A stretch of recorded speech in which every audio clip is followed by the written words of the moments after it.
తాను బతికినన్నాళ్లు ఒకే పార్టీ ఒకే సిద్ధాంతంతో పనిచేస్తానని కేంద్ర హోంశాఖ సహాయ మంత్రి బండి సంజయ్ కుమార్ అన్నారు.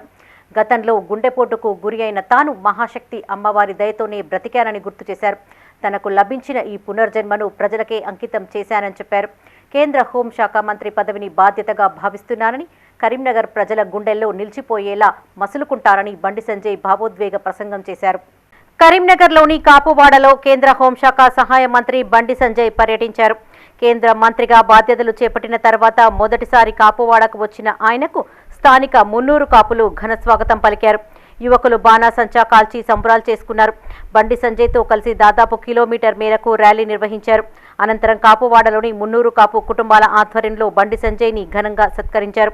ఈ సందర్భంగా బండి సంజయ్ మాట్లాడుతూ కాపువాడ తనకు రాజకీయ జీవితం ఇచ్చిందని, అర్బన్ బ్యాంక్ డైరెక్టర్గా తొలిసారి ఇక్కడి నుండే పోటీ చేసి గెలిచానని బండి సంజయ్ గుర్తు చేశారు.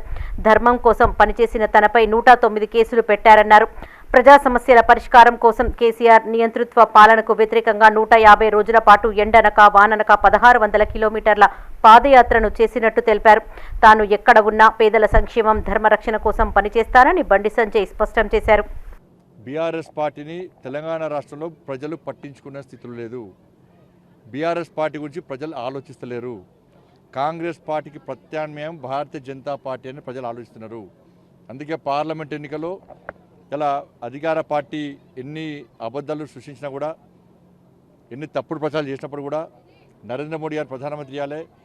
అసెంబ్లీ ఎన్నికల్లో మేము పొరపాటున కాంగ్రెస్ పార్టీకి ఓటేసినాం, బీజేపీకి వేయాల్సిన ఓటు కాంగ్రెస్ పార్టీకి వేసినాం. కానీ పార్లమెంట్లో తప్పు చేయమని చెప్పి ఇవాళ 8 పార్లమెంటు స్థానాల్లో భారతీయ జనతా పార్టీ గెలిపించిన తీరును మనం ఆలోచించాలి. కాబట్టి బీఆర్ఎస్లు బీజేపీ ఒకటని చెప్పి కాంగ్రెస్ పార్టీ తప్పుడు ప్రచారం చేసింది, కాంగ్రెస్ బీజేపీ ఒకటని బీఆర్ఎస్ పార్టీ ప్రచారం చేసింది.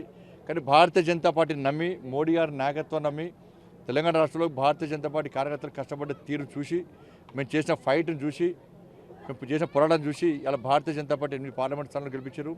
మాకున్న ఏకైక పని ఈ తెలంగాణ రాష్ట్రాన్ని అభివృద్ధి చేయడమే. కాంగ్రెస్ పార్టీ ఏ విధంగా మోసం చేసిందో, మోసపూరితమైన వాగ్దానాలు చేసి ఇప్పటికే మోసం చేస్తుందో దాన్ని ప్రజలు గుర్తిస్తున్నారు. నగరంలోని వి పార్క్ హోటల్లో మేయర్ సునీల్ రావు పాలకవర్గ సభ్యులతో కలిసి కేంద్ర హోంశాఖ సహాయ మంత్రి బండి సంజయ్ కుమార్ను మర్యాదపూర్వకంగా కలిశారు. ఈ సందర్భంగా పలు అభివృద్ధి పనులపై చర్చించారు.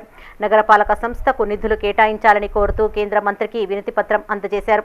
ఈ సందర్భంగా బండి సంజయ్ మాట్లాడుతూ కరీంనగర్ను అద్దంలా తీర్చిదిద్దుతామని, అందుకోసం అద్భుతమైన ప్రణాళిక రూపొందించాలని పాలకవర్గ సభ్యులకు సూచించారు.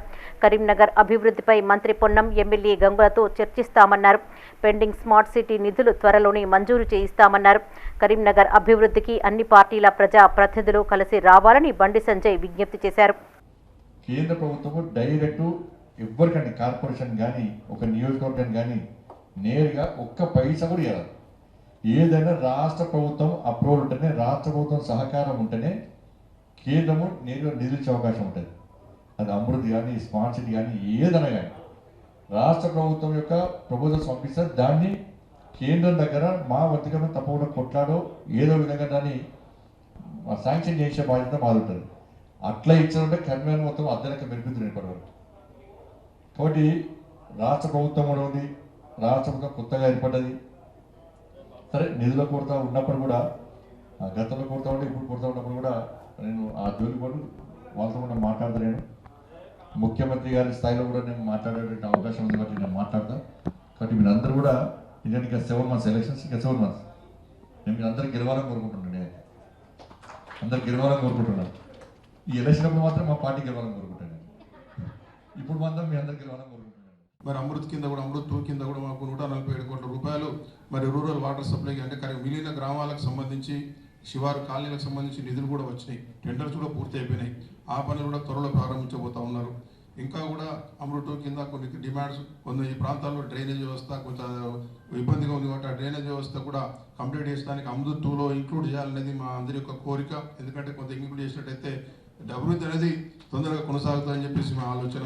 అంతేకాకుండా స్మార్ట్ సిటీలో చాలా వరకు పనులు చేసినాం, కానీ ఒక ఏరియా వరకు చేయడం జరిగింది.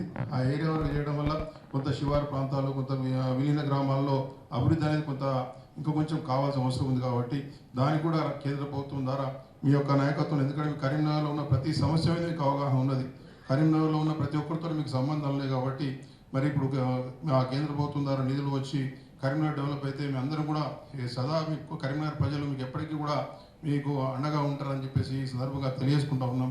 కాబట్టి మీకు అమృత్ 1లో కరీంనగర్ నగరానికి సంబంధించి మరి డైలీ వాటర్ సప్లై స్కీమ్లో కూడా అమృత్ 1లో 50% నిధులు మరి ఇప్పించడం జరిగింది. ఇప్పుడు అమృత్ 2లో కూడా 50% నిధులు కేంద్ర ప్రభుత్వం ద్వారా మీరు